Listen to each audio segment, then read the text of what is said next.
Now, from the Weather Geeks of Memphis, explaining the science behind our weather, here's WeatherEd, proudly presented by the Cloud 901 Cares Initiative.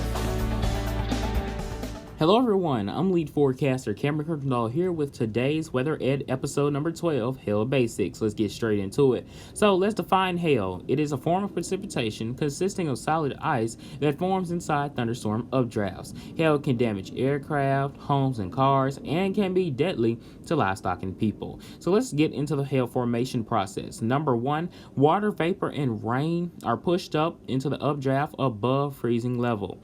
Then at step 2, once they're in the updraft, ice forms and grows around dust or other particles in those updrafts. And 3, hailstones fall to the ground once they become too heavy for that circulating current in the updraft to continue to keep them in the cloud. So how fast does hail fall? It depends on its weight.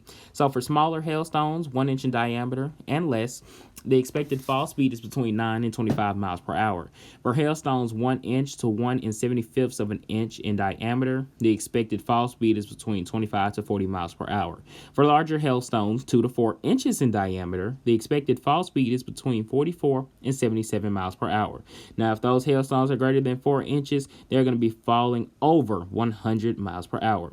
So how big is the largest hailstone, you might ask? I'm glad you did ask. It had a diameter of 8 inches, a circumference of 18.62 inches, and it fell in Vivian, South Dakota on June 23rd, 2010. And when we look at our hail size comparison chart, 8 inches is not even on here. So 8 inches, really, really big. So we use this hail size chart in terms of actually reporting how big the hail is. It's easier to say we have quarter size hail than to say, oh, we have 1 inch hail, especially for those who don't have a measurement tool on hand but still want to report the valuable data. So it allows more people to report data, and it gives the National Weather Service some type of notification or awareness in terms of how big the hail could be in a particular location. So it just helps the National Weather Service be able to report data faster, and it gives it an approximation of how big the hail could be. That's all I have for you when it comes to this WeatherEd episode. Until next time, I'm lead forecaster Cameron Kuykindall. Have a wonderful day.